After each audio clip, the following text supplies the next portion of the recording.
हामिद खान अल-मशरिकी साहब, सर मैं आपकी तरफ आऊँगी। सर ये बताइएगा कि नेशनल डिज़ास्टर मैनेजमेंट अथॉरिटी ये कहती है कि 2022 के सैलाब से, यानी 3 साल पहले जो सैलाब था उससे मुतासिरा 110 अजला में 1100 से ज़्यादा अमवात हुई थी और 3.5 करोड़ से ज़ायद अफराद जो हैं वो बेघर हुए थे।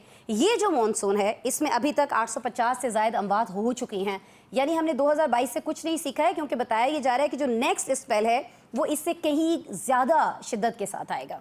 देखिए इसमें बात यह है कि ये हालात जो हैं वो बड़ी बदकिस्मती से वहीं बेकाबू होते नज़र आ रहे हैं। एनडीएमए का अपना रोल भी है, उसकी अपनी जिम्मेदारी भी है, वो कोशिश भी कर रहे हैं, लेकिन उसके साथ साथ जो बुनियादी बात है वो ये कि पाकिस्तान पूरी दुनिया को कन्विंस नहीं कर पा रहा उस अंदाज में कि जो वर्ल्ड क्लाइमेट चेंज है इसकी बुनियाद के ऊपर पाकिस्तान को इसकी कितनी भारी कीमत चुकानी पड़ रही है, जानी नुकसान की सूरत में, मौशी नुकसान की सूरत में, हमारा समाजी जो फैब्रिक है वो तबाह हो जाता है, सब कुछ। इसकी बुनियादी वजह यह है कि जैसे COP 29-30 जब इजिप्ट में हुई और मैं वहां पर था, मैंने वहां पर भी एक यही तकरीर की। मैंने कहा कि देखिए आप अफ्रीका को तो बड़ा मान रहे हैं कि जी उनका इतना नुकसान हो रहा है, जबकि पाकिस्तान का कार्बन जो कंट्रीब्यूशन है वो लेस देन 0.045% है, यानी 0.5% से नीचे है। और हमारा जो वर्ल्ड जो दुनिया ने एक बजट रखा है क्लाइमेट सेविंग के लिए, उसमें से हमें जो हमारा शेयर मिलना चाहिए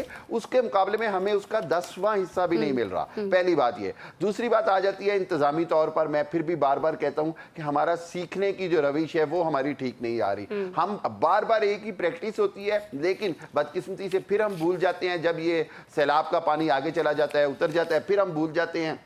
हम बस्तियां भी बसा लेते हैं, होटल्स भी वहीं बन जाते हैं। हमने देखा नारायण का गान में क्या हुआ, पंजाब में देखें जो वही आपने अभी बड़ी सही बात की कि वो रावी जो बिल्कुल जहां आप क्रिकेट खेलते थे और ट्रैक्टर ट्रालियां, देखिए ये दरिया जो होता है ना, ये एक खामोश तूफान का पेशखेमा भी होता है, किसी वक्त भी तूफान आ सकता है, सैलाब आ सकता है। सो इसके ऊपर बड़ी ज़रूरी था कि हुकूमत की तरफ से और इदारों की तरफ से इसके ऊपर मजीद प्लानिंग की जाती। एक छोटी सी बात कहूंगा, वो है ये मजीद आपने क्यों लफ्ज इस्तेमाल किया कि प्लानिंग दिखी नहीं? देखिए मैंने एनडीएमए के, मैं आपको बताता हूं, लास्ट ईयर मैं नेशनल डिजास्टर मैनेजमेंट अथॉरिटी के हेडक्वार्टर था, हमने कुछ सर्वे किया और वहां पे उन्होंने हमें जब फीडबैक दिया कि इतना कुछ इनके पास अपडेट फिगर्स आ रहे हैं लम्हा बा लम्हा के पूरे मुल्क में क्लाइमेट के हवाले से, वेदर के हवाले से, इवन भारत की जानिब से आने वाले पानी के हवाले से, तो वो बड़े तसल्ली बख्श थे। लेकिन अब जब मैं देखता हूं तो मुझे ऐसे लगता है जैसे वो फिगर्स जो थे, अगर वो इतनी हमारी अप टू डेट इंफॉर्मेशन है तो फिर हम इतनी इंसानी जाने जाया होने से कैसे नहीं बचा पाते।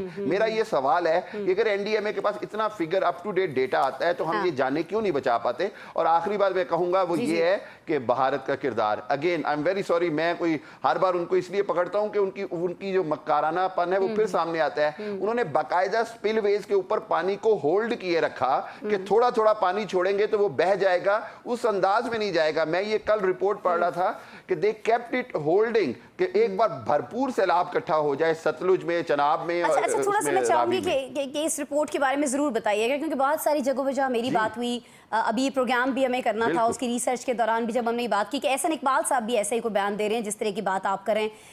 ये रिपोर्ट क्या वाकई कोई मुसद्दिका रिपोर्ट है? क्योंकि कहा जा रहा है कि जी भारत के तो अपने पास नहीं है ना जगह उनके डैम्स में। नहीं, मैं आपको बताता हूं। How could they do that? Like वो तो रोक ही नहीं सकते। नहीं अस्मा, नहीं ऐसे नहीं होता। होता ये है कि ये जो फ्लड वार्निंग सिस्टम है ना, इसके अंदर 3 लेवल्स हैं। ठीक है। तो कोशिश होती है जब विद इन कंट्री आपने अपना फ्लड को मेंटेन करना होता है तो आप पहली वार्निंग पे ही स्पिलवेज से पानी रिलीज करना शुरू कर देते हैं ताकि पानी बहकर उस हद से गुजरे बगैर आगे चला जाए। ठीक है। और यही एक नॉर्मल प्रैक्टिस होती थी सिंतास मुआहदे के तहत भी। इस बार क्या कर रहा है इंडिया कि उन्होंने वेट किया है कि वो मैक्सिमम हाइट तक जाए, यानी वहां पर जाए जहां पर जिसको कहते हैं एक्सट्रीम डेंजरस लेवल था। और उसके बाद जब खोला गया है तो वो लाखों क्यूसिक पानी का जो बहाव है वो बहुत तेज हो गया। उसकी वजह से जो बंद टूटने की शरह है वो 1988 के बाद सबसे ज्यादा है। तो ये इसको मैं समझता हूं कि इट इज उनकी तरफ से ये एक मक्काराना और उनकी तरफ से ये पाकिस्तान के साथ दुश्मनी है, पाकिस्तान की फसलों के साथ। और अगेन पाकिस्तान के पास हक है कि इस रिपोर्ट और अपनी रिपोर्ट्स के बेस पर